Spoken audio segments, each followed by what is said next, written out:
narcissism is everywhere. Yeah, So, it's a buzzword, I think. mm-hmm.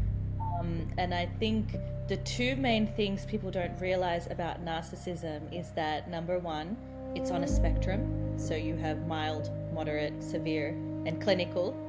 Clinical meaning it has been diagnosed by a psychologist or a counselor, a psychologist, somebody who knows a lot about narcissism.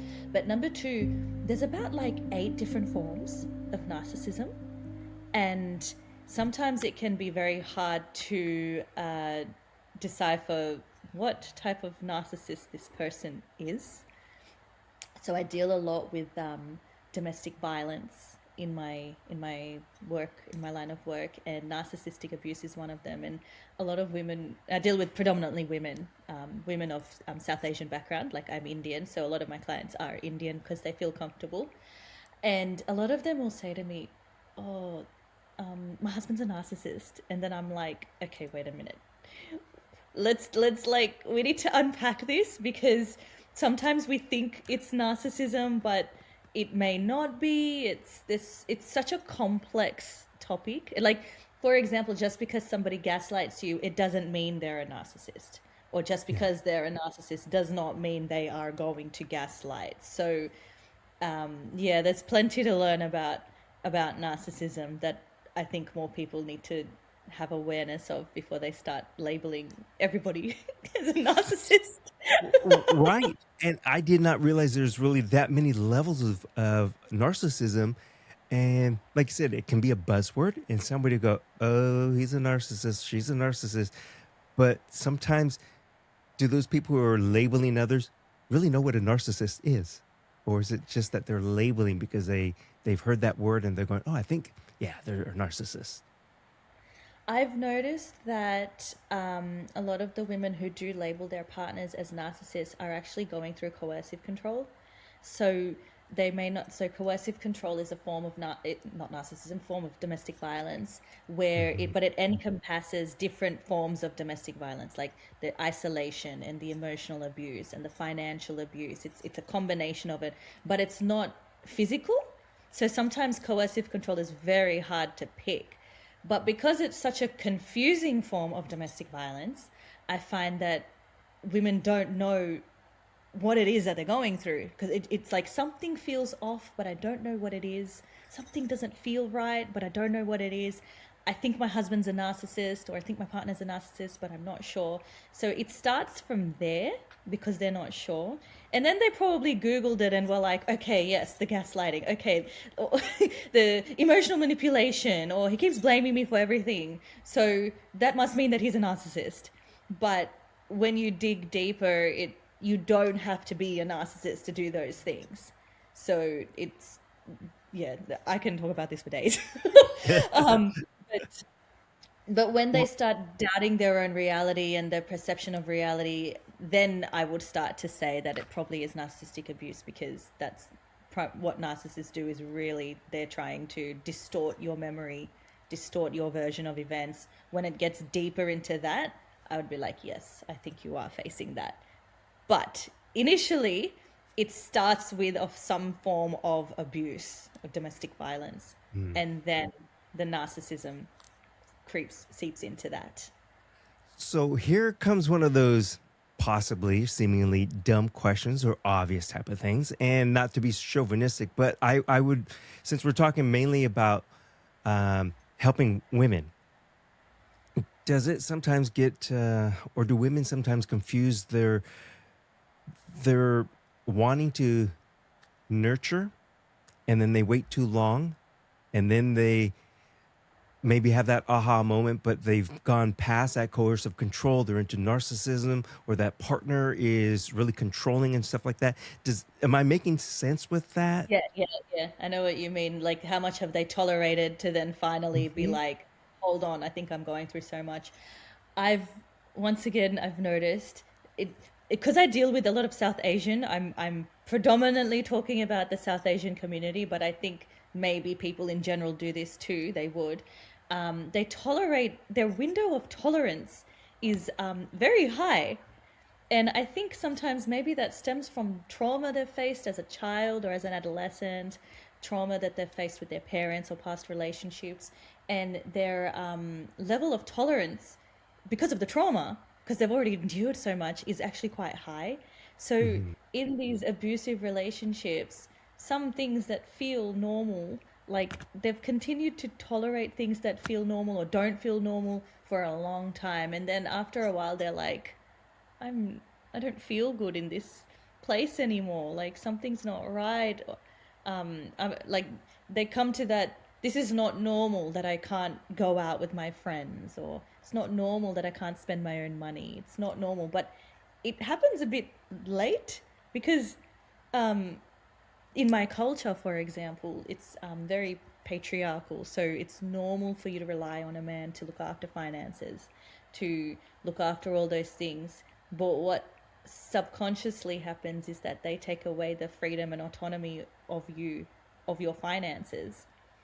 But it's so slowly done over time, it's gradual.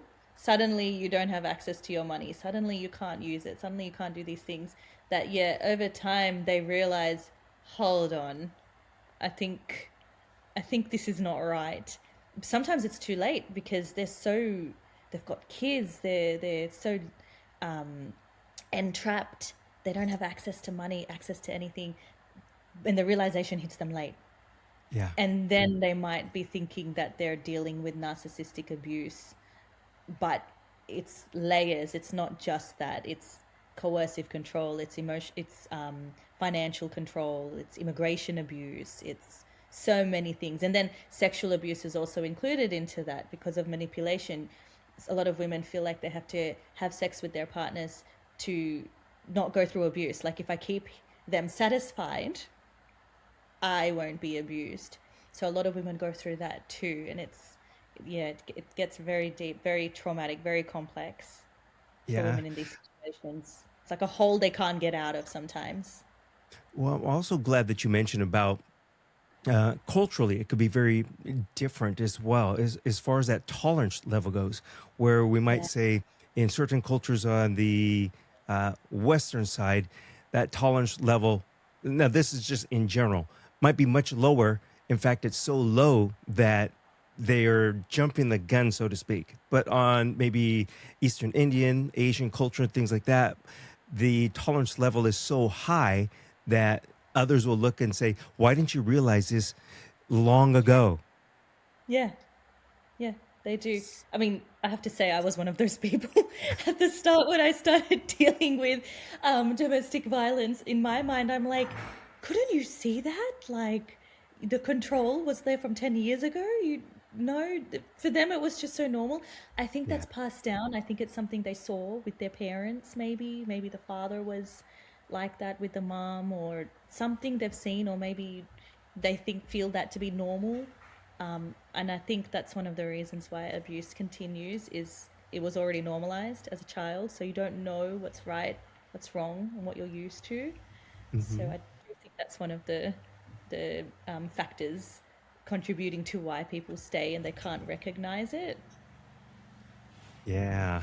Now, I'm sure there are some, you know, coping mechanisms or strategies for protecting yourself, but are there coping mechanisms that are, I'll just use the word, dangerous to use? And then are there coping mechanisms or strategies that are better to use to protect yourself in these situations?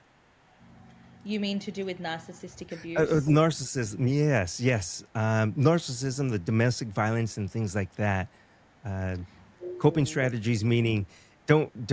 The dangerous one is don't grab that bottle of alcohol and cope and Yes, don't drink. drown yourself away. Definitely. Or, like you said, some women will use their body to cope, and I'm going to say this is partially a coping mechanism because, like you said, they don't want to deal with the consequences of whatever that trauma or violence is, even though I think when they put themselves into the position where they're going to use, satisfying their partner, the man, as a way to alleviate whatever pain that they might be going through, because then I think they're lowering themselves and then they're going to become more depressed themselves. Uh, so, I mean, what are some of the good strategies for coping? Normally, when you're going through narcissistic abuse, it's very important not to fight back, not to. Mm. You're having the argument. Don't try to prove your point because these people don't want to hear it. They're not there to reason with you or have logic in your arguments. It's better to. I say this to anyone who's going through even domestic violence, so domestic violence and narcissistic abuse. Always journal what's going on if it's possible, if Mm. it's safe to do so. Journal it, email it to yourself, text it to yourself, wherever it's safe, so it's like the abuser can't find it, and journal all the events that are happening, all the abuse that's happening, this date, this time, who, what, when, where, how, why. You're journaling that. In events where you're facing narcissistic abuse and you know that the person is trying to make you feel like you're crazy, they're trying to distort your reality, and it usually will happen after an argument, something where they're trying to say this never happened, I never said that, I didn't do this. So when you know that you're going to face that and it's something you always face, I would say once again you need to journal these things so that you can remember what actually happened and you don't in your mind feel like you are going crazy because you've journaled it, you knew what happened at the time. You don't need to question it, you don't need to feel like you're crazy. It's also evidence that you can use because you can take that to the police station as well. Is there a generalization that we could do for self protecting, whether it's narcissistic abuse and for domestic violence? Or are they really different when it comes to strategies for coping and for self protecting? With Because I think one of them, like you said, with narcissism, is it's don't fight with them, don't argue to try to be right because you're never going to be right with them. Yeah, that definitely is one of them. Um, with narcissism, sometimes it's dependent upon the type of narcissist that they are, because there's 8 different types. So it's like once you Hmm. figure out what that type of narcissist they are, then you can figure out how to cope with that form. But in general, if I'm talking in general, narcissism and domestic violence, I would say, first of all, abusers and narcissists, they test and push your limits. That's what they thrive off doing. Mm. So you you would have to be clear and direct. Don't over explain or try and justify your boundaries, whatever they were. Don't You can repeat your boundary if it's challenged, but for example, you can just say, I'm not willing to have this conversation with you if you keep raising your voice. And that's it. You don't need to over explain, it's self explanatory. I'm not going to respond to you until you talk to me with respect. Not happening. Just you shut that down. Sometimes, especially narcissists, they love attention, ego, praise. So you don't want to do that. You just want to be neutral. You don't need to praise them, give them attention all the time. Don't react when they are provoking you because that's how they get attention. That they thrive off that. So you want to stay neutral, especially when they're fishing for attention. I would say also limit personal disclosure. So don't tell them too much about yourself or your friends or your family. I mean, you should be able to if it's your partner, but when it's people like this and you already know, don't tell them private things or things that they can use against you. Don't share your vulnerabilities with them because Ah. they will always throw that back at you. You don't want that. So you keep important things, plans, conversations, emotions, you keep that private. It's You can choose other people to confide in instead of a person who is abusing you. Also, giving yourself like a reality check in ways of journaling. You journal Hmm. everything that happens to you, especially when you're in an abusive relationship. This is domestic violence as well. You journal who, what, when, where, how, why, when did the argument start, what date, what time, what was it over, who did what, because number one, you can use it as evidence, as proof. Number two, especially with narcissists who enjoy trying to distort your memory, when you keep journals of things that happen, you yourself have recounted that. So you can go back and be like, actually, no, like this is what happened. And it's like you're reaffirming to yourself that you actually do remember what has happened. You're not losing your marbles, you're not going crazy. You're reminding yourself that what you went through, your feelings, and everything that happened did in fact happen. So, yeah, gaslighting is often linked to abusive dynamics and narcissism. So, more narcissism than domestic violence related. So, that's where journaling really, really helps. Or talk to people who are professionals, talk to your friends, your family instead. They will give you like a reality check, they'll keep you grounded. You're not going to feel like you're crazy talking to them. I would also say don't try and win with a narcissist because it probably won't happen. They enjoy getting the last word. So, sometimes it's better to walk away. Even in general, like even if you're going through emotional and psychological abuse in a domestic violence situation rather than narcissistic abuse, it's like you'd rather just walk away. You don't necessarily have to keep proving your point because sometimes they purposely miss the point. They don't want to get the point. So it's not going to benefit you to try and do that. And maybe accept that they're probably just not going to accept or acknowledge your perspective. And then also, after all that, might be hard to do, but focus on self regulation. So if you can, exercise, breath work, meditation, journaling, spending time with safe people if you can, possibly planning an escape because you can't be in these situations for life. Like if we're dealing with narcissistic partners or domestic violence, I mean, you have to consider like how long are you going to stay? Is it worth it? Is this what your life is for? Like going through this level of abuse, like is this what you were here for? Surely not. So it's also considering Yeah. your options because it's not. What's my exit plan? Yeah, what is your exit plan? Whose place can you go and stay at? Who can protect you? Do you need to move, interstate? How are you going to protect yourself? Those are things that you really have to think about. I've noticed in my line of work, a lot of the women I deal with are trying to find ways to cope with the abuse rather than leave. So they'll ask me, "Oh, but how do I stay in this relationship with a man like this?" And I'm like, "Why do you feel like you need to stay? Like this is not love. Why?"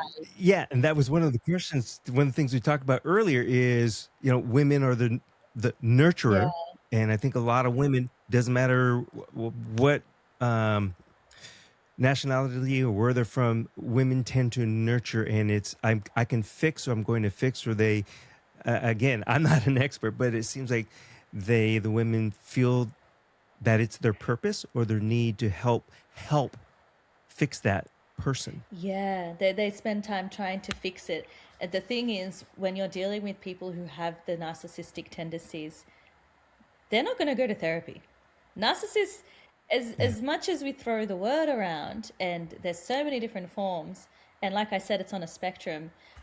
A narcissist has to have some level of self awareness for them to think, oh, I might need help and I need to go get help. Because with narcissism, you already have that sense of superiority and that ego and that I'm never wrong.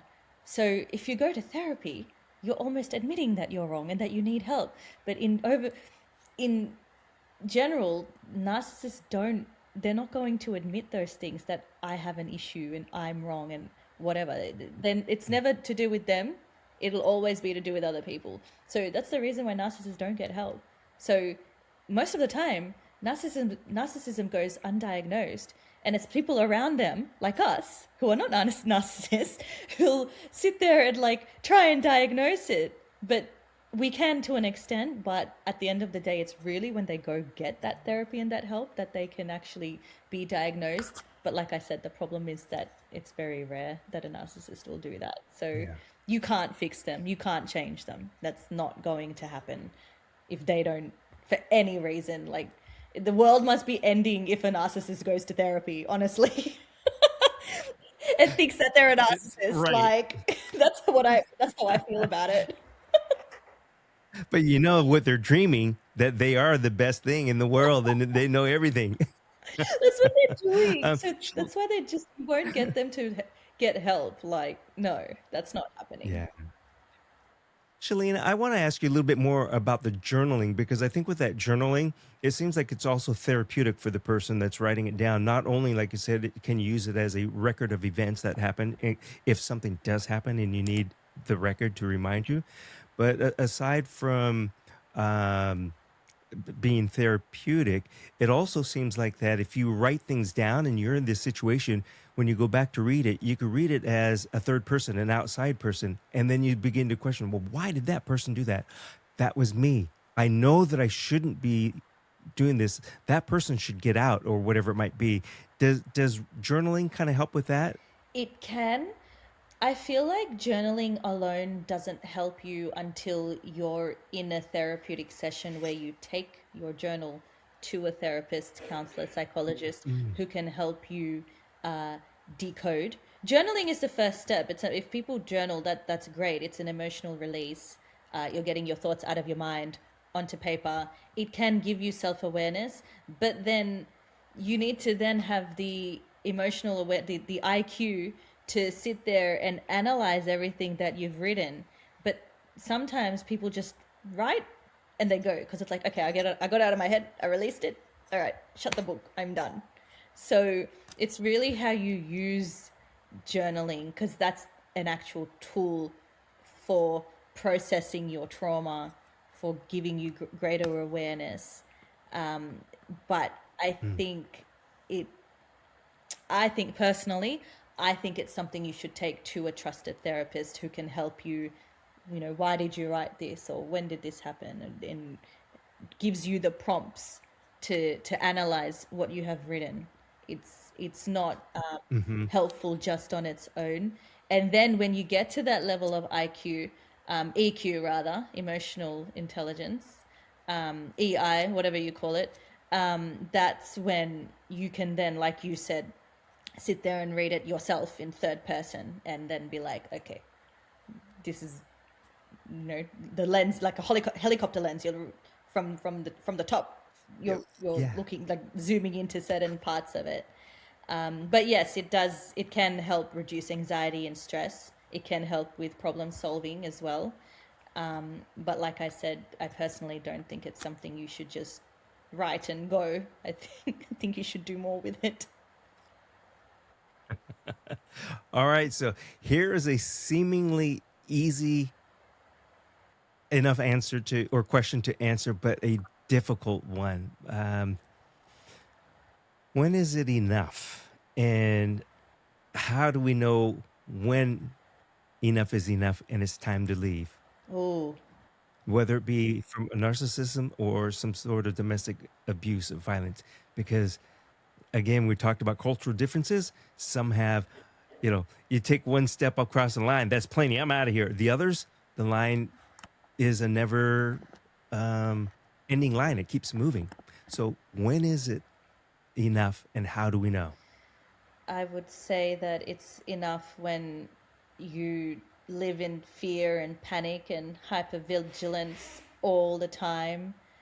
When you feel like your safety is at risk, when you're working on eggshells all the time, when you feel intimidated, when you feel like you've lost your sense of identity, when you feel like you don't know who you are anymore, when you see, when Mm, your partner starts controlling you, who you see, where you go, what you do, all those things are reasons, are when it gets enough, when you feel like you're not yourself anymore, you don't know who you are, you're questioning everything around you. Those are reasons to start thinking. When your children are affected, a lot of women who I speak to, they know their children are witnessing the parents are fighting, arguing, and they're like, it's affecting my child, but I don't know what to do, and but he's a good father. And it's like, is he really? If if he's abusing the mother. I don't know. I don't think so.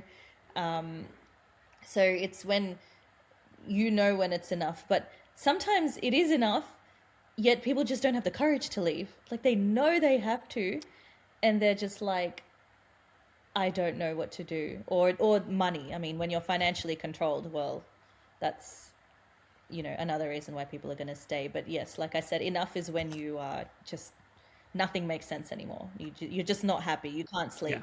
You feel it in your body. Trauma gets stored in your body. You feel it in your body. You just, yeah, every day living in fear. It's when apologies never lead to change and the person just keeps apologizing but doing the same thing over and over. When you're isolated all the time. When your body's telling you something's wrong. When you know deep down it's unhealthy. All of these things, you have to go. Yeah.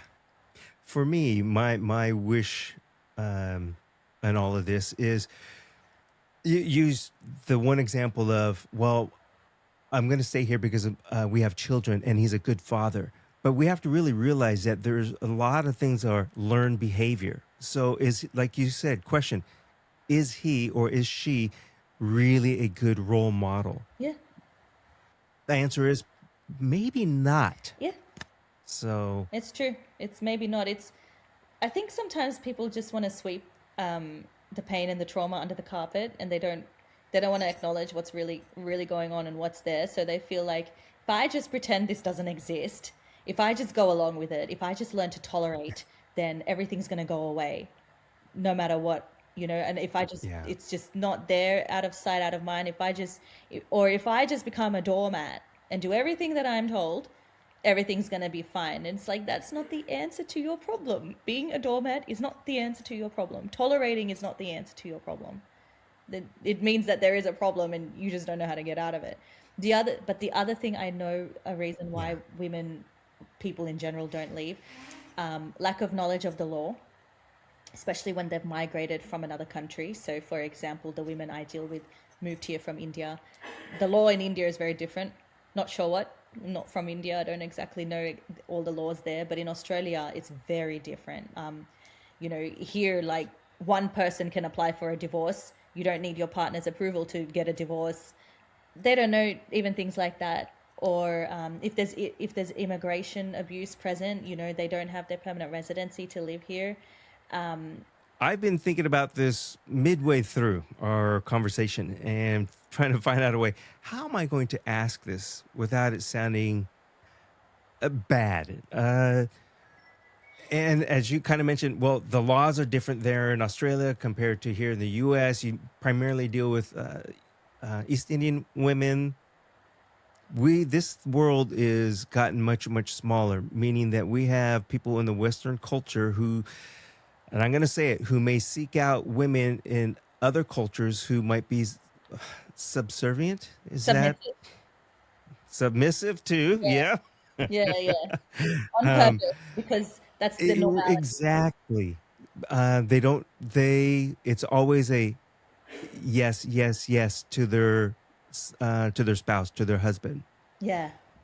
How can the women from other countries coming to a different country help themselves? Is it good for them to seek out groups of other women that are from their culture, or what can they do to really feel more comfortable? Yes.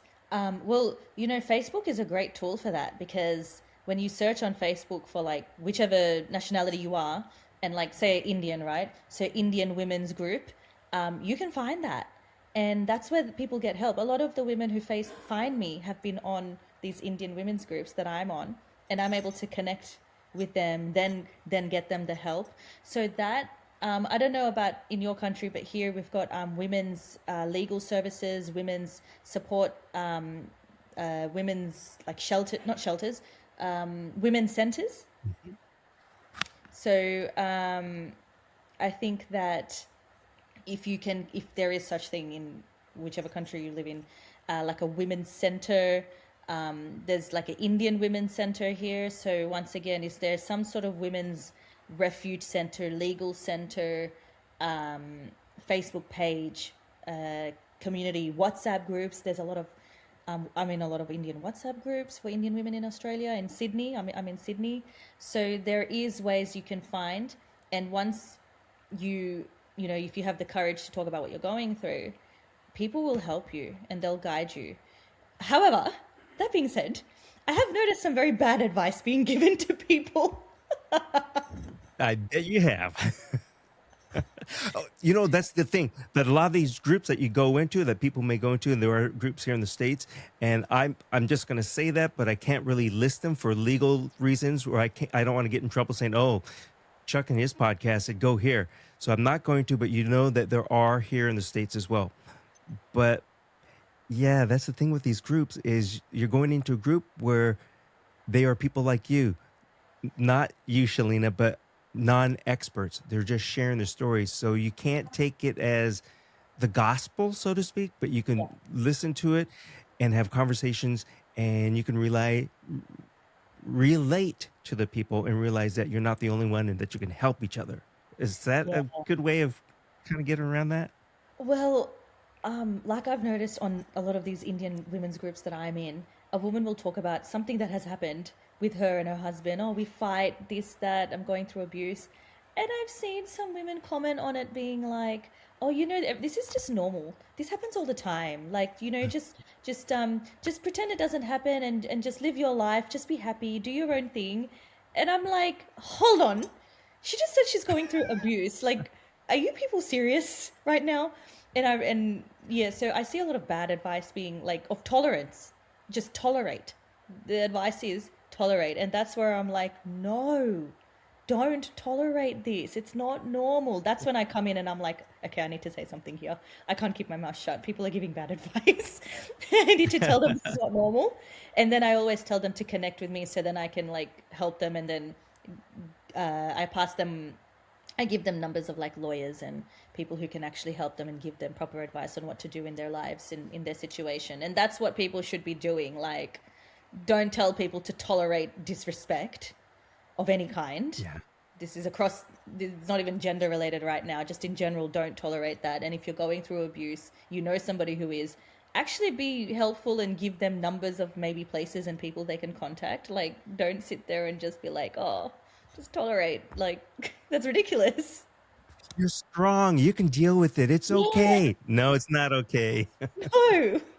Oh man. So yes, it's the good and the bad. But to going back to your question, yes, there are a lot of community groups for different nationalities, and you can seek that out on social media. It's a great tool. Social media is a great tool for connecting people, 100%. And Google search might help you as well. Whatever Mhm. nationality, community groups, centers. There's always something available to help you, so where you don't feel like you're alone and you can get information. Yeah.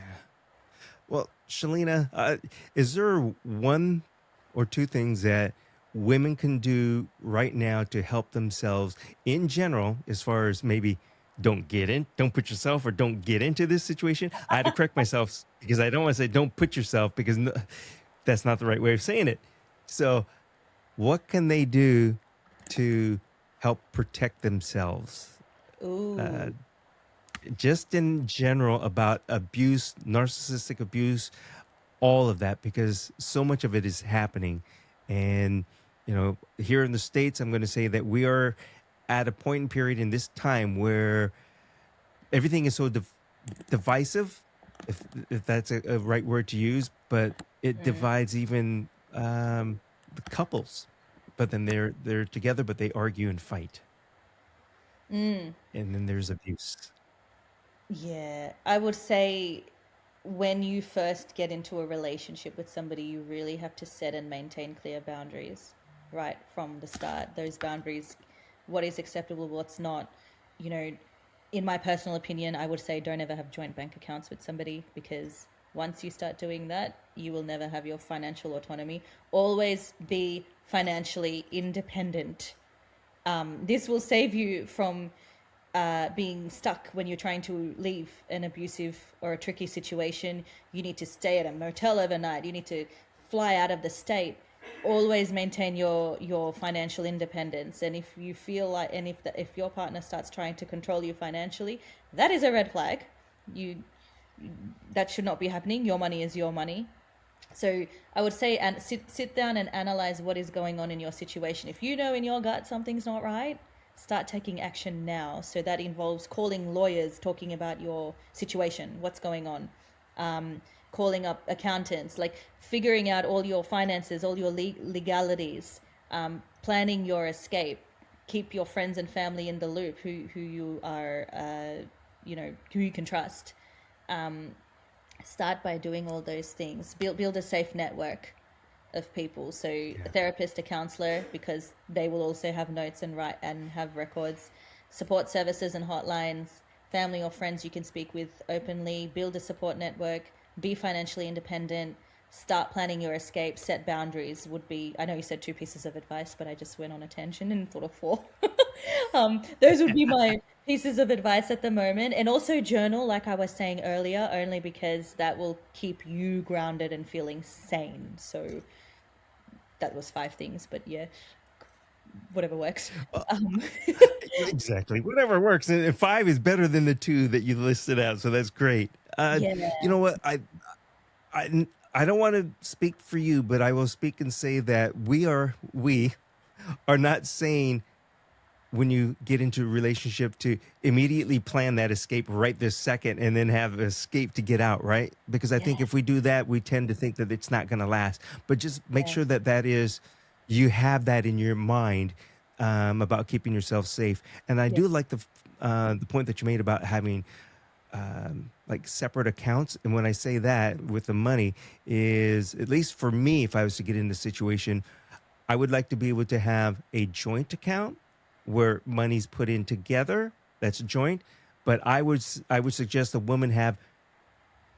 My suggestion is don't have a joint credit card account, a joint bank account, but have separate bank accounts too. But the reason they say about the credit card, if it's a joint, you are responsible. Both of you are going to be responsible.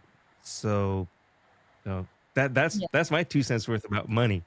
Yeah, no, it's true. Um, keep them separate so that it's accessible. Because I've noticed, even with joint accounts, I've noticed a lot of women have they had joint accounts and the men wiped the account out, Yep. and that's what you don't want. You don't want, regardless of what gender right now, you don't want your partner or soon to be ex-partner to wipe your account out. This is why I always say, as soon as there's an argument, that can happen. The first thing they're going to go to is Oh the yeah. money, right? Like a, Yes. revenge or freedom, power. So that's the reason why you don't have joint accounts. Keep them separate and always have a plan B at the back of your mind of where you can go and what you can do. And don't provoke your partner if there is an argument, because if you provoke, you might be putting your life at risk. So try and be calm and neutral. It's not easy, I know. However, to save your own self, sometimes you just have to be calm and neutral and don't fight back. It may not work in your best interest to do that. Can I say this and ask you about this with the money thing? I like money. Money, everybody does. And like I said, when it comes to an argument, that's one of the first things they grab for is I'm going to take what's mine. I'm going to take all Yeah, that out and punish the other person. Um, this may be wrong or sounds wrong, is I'd say in that relationship, treat that money or that bank account as a business. And I would say that when you're together and if you're going to have that joint account, honey, I'm going to put 20% in, you put 20%. That's our joint account. The rest is outside because then you're only investing a little bit of that money and that's all you're going to lose. And that joint account is there for the bills or whatever it might be. The reason I say this is if you keep totally separate and you say 50%, 50%, then that kind of makes it an argument too. I put in more, or no, you didn't. You put, so we want to try to not, am I'm thinking too much business on this. But we bottom went to line the is story. protect yourself. No, I see what you're saying. I guess I think because of my experience and because I also, like, my mum and dad went through financial, like my mum went through financial abuse at the hands of my dad. My personal opinion has always been just don't have joint bank accounts. I personally, Same. that's just, for me, it's a big no-no. Only because I think that when it comes to paying bills and whatever it may be that you need a joint account for, I feel like well, you can already pay it from your own. Like you can pay for bills from your own account. But if you're, but people who are transactional or people who want to keep things equal or fair or whatever you say, then yes, it might work for them to have joint accounts to pay for things. I guess everybody's arrangement is different. But if Yeah. in your gut you feel like something's not right and you're hesitating to have a joint account, listen to your gut because it is your instinct. You know, when you got that your third, what is it called? Your sixth sense. Uh it is that. It's your gut, it's your sixth sense. You should always go with what you're actually feeling. Don't hide from your subconscious emotions and feelings because that's usually trying to tell you something. So it Yeah. doesn't feel right, don't Don't do it. don't be afraid to bring these things up and to be who you are, because your partner should be able to understand and accept it. Even if you say, honey, there seems to be like $1 missing from the account and we're $1 off. What happened to that But dollar? again, yeah. But again, it's in the best of the worlds of relationships, we should be able to talk about these things and bring them up without one or the other becoming angry and then becoming abusive about it. And That's again, right. we were talking about narcissism, we're talking about abuse, whether it be physical or mental abuse. It's all abuse. Yeah, And women and men should not tolerate or allow themselves to be in this, and they should do what they can to protect themselves. absolutely. Always, you have to protect yourself to save yourself. Yeah, It doesn't matter what gender you are. yeah. Um, Again, this has been fantastic. It's kind of been an eye opener. Well, I'm yeah, glad. eye opening. Yes, a lot of things to learn. Again, like Shalina was saying, there are different stages of narcissism, and we really didn't get into the 8 stages, and perhaps we'll have her back to talk about that and be more specific about narcissism and narcissistic abuse, because Yes, I think that's becoming more prevalent. I'm hearing that word again, and like you said, it can be a buzzword, but it is that word that's coming back. yes, yes. As long as people are aware of the forms and the fact that it's, mild, moderate, severe, or clinical, that start doing your research on that because we all carry some forms of narcissism, but sometimes it's very mild. Everybody can have narcissistic traits. It's not a bad Yeah, thing as long as you are self-aware. The problem with those who are clinically, NPD, have the narcissistic personality disorder, they don't have that. They're happy in their world. It benefits them to be who they are, so they don't get help. And I mean, yeah. really, they are their own worst enemy, but they can't see that. The funny thing is, like you said, everybody has a small trait of narcissism, because even if you say, "Oh, that's not me. I'm not like that. I'm better than that." Well, that might be There you go. bordering on. Yeah. Do you realize that that's what a narcissist says? One of those levels someplace in there. So, are you? No, Yes. I just told you I'm not. I'm better than that. Yeah, I'm above that. So, folks, there you go. Just like we all have a tendency to be voyeurs, we do like to listen in on and butt ourselves into other people's business sometimes, a little bit. And again, we all have that slight tendency of being a narcissist. And we're talking about that level where you're going beyond, beyond the little. Yeah, yeah. Uh, Honestly, some people can't Uh, be helped, and those are things we have to accept sometimes. And if they can't be helped, then we have to mhm. accept that that's who they are, and then you have to change the way you deal with that situation. Narcissism is one of those things. Yeah. Well, I want to say thank you again. This has been fantastic. And seriously, I have um, learned a lot from you in this conversation, and realize, that we all have to be aware of this for ourselves to just protect ourselves. Yeah, we So have I to. got to say thank you very much for your Oh no, thank you. yeah. Thank you for the platform. It's been fun talking. Well, mean, domestic violence isn't exactly fun, but to go through. But it's been it's been fun to be able to come on and talk about these things in a safe place and with a very lovely host like yourself. So thank you so much. You're welcome. Thank you.